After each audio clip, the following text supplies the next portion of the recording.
Sir, what message do you have for the people of Barotseland and the world at large? Well, in the first place, in humbleness and due respect to the people of Barotseland, I wish to share with you few things. Firstly, let people know that the desire and the longing coupled with efforts to make Barotseland free cannot be mistaken for any ambition, but has been a realization to come out of undesirable situation. Having said that, I wish all Barotseland citizens and the international community to know that we are not making a second declaration, but instead we would like them to understand that our assertion and our right to nationality cannot be infringed by anybody. Thus, our concern has been that constructive possession is possession in contemplation of law. Indeed, by law, occupation was a means of peacefully acquiring sovereignty over a territory, otherwise than by cession or succession. It is a condition of a valid occupation that the territory should be terra nullius. That is how Barotseland occupied Barotseland in the 12th century.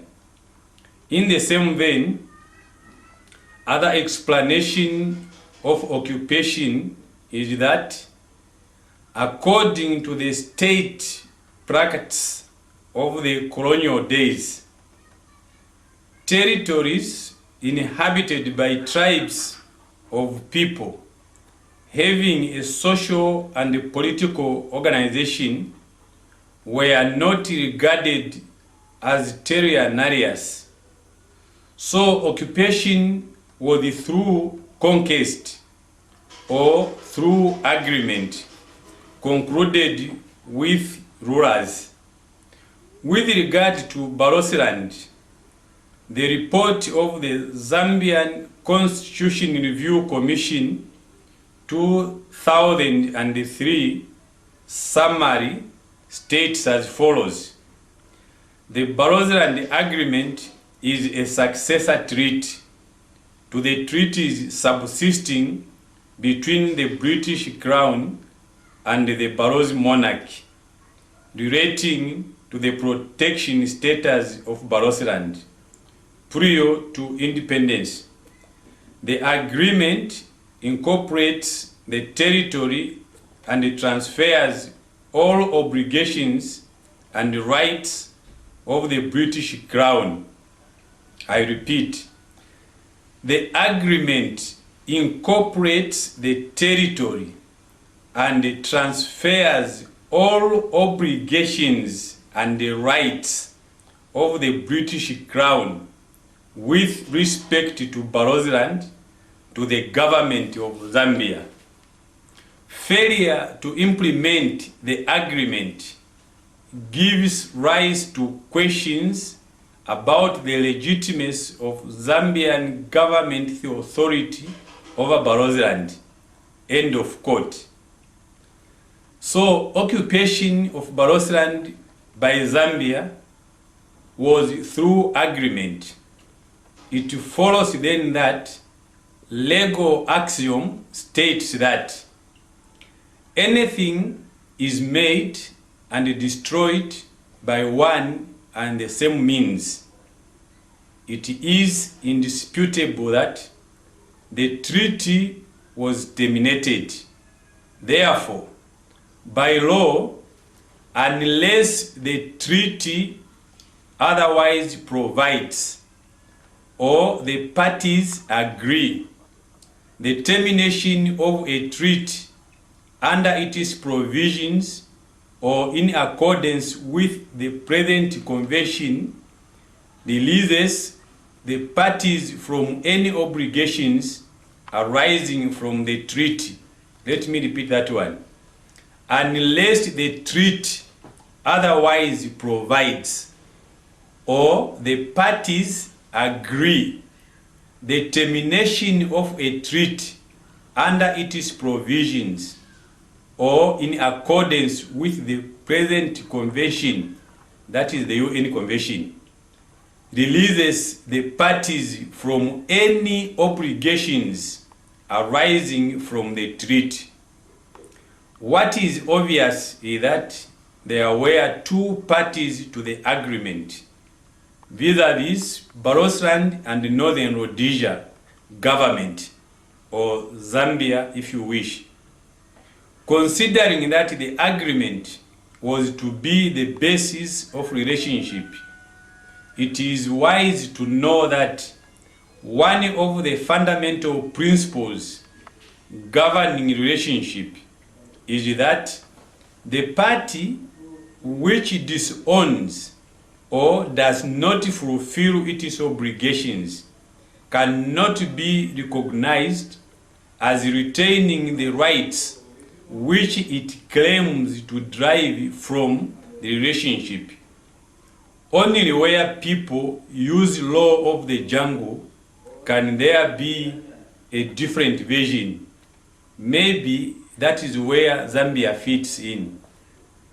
The worst experience the Barotseland have had is that when they reminded the Zambian government about the significance of the treaty, the successor to the Zambian government, like the predecessor, tried to justify the breach by invoking the provisions of internal law for failing to honor the treaty, and further even killed people.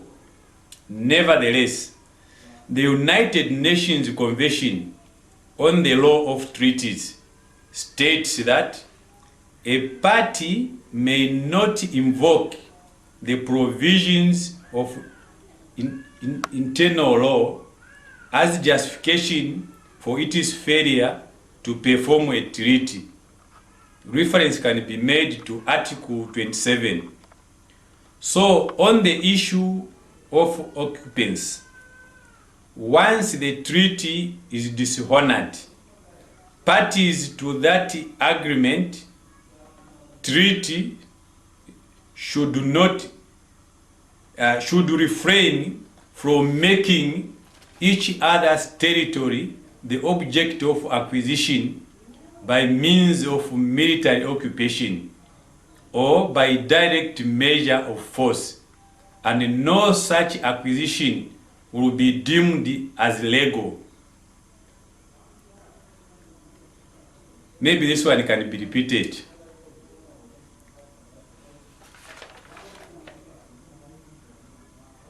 Parties to that agreement treaty should refrain from making each other's territories the object of acquisition by means of military occupation or by direct measure of force, and no such acquisition will be deemed as legal.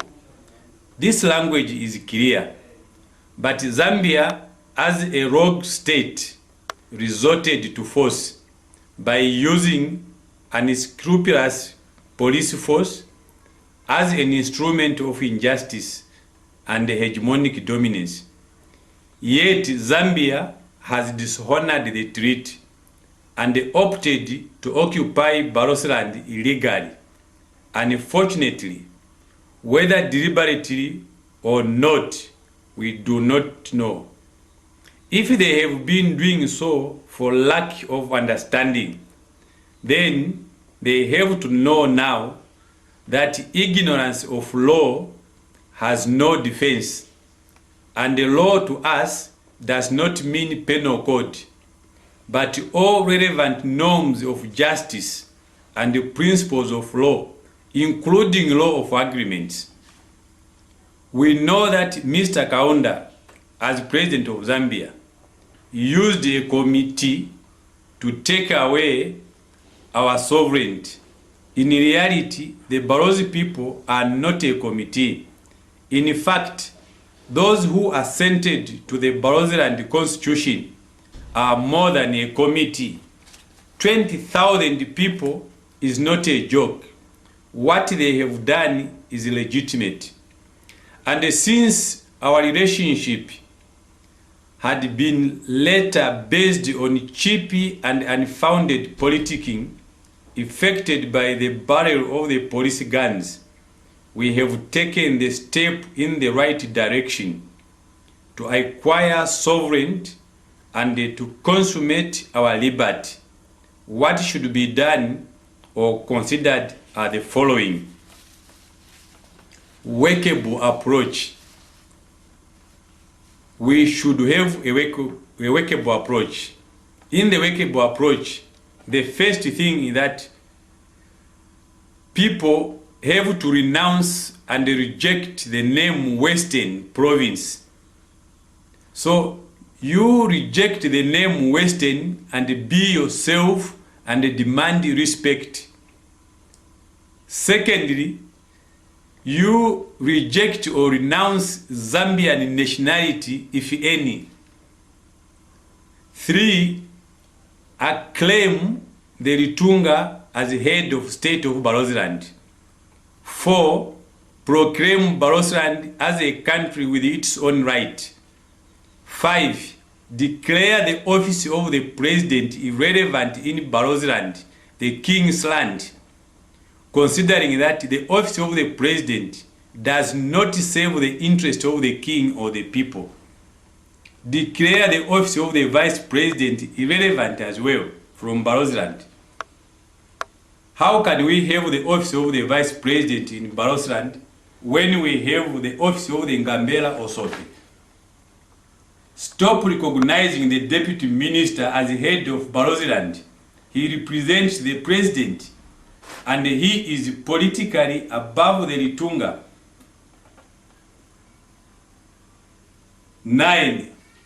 8. Recognize chiefs as Lord Prince or Lord Princess in Barotseland. Recognize the Silalo chiefs. Recognize all relevant authorities established in accordance with the wish of the Barotse people and in conformity with our laws. Understand that Barotseland does not belong to Zambian political parties. This is how sovereignty is restored, not by finger pointing or gossiping.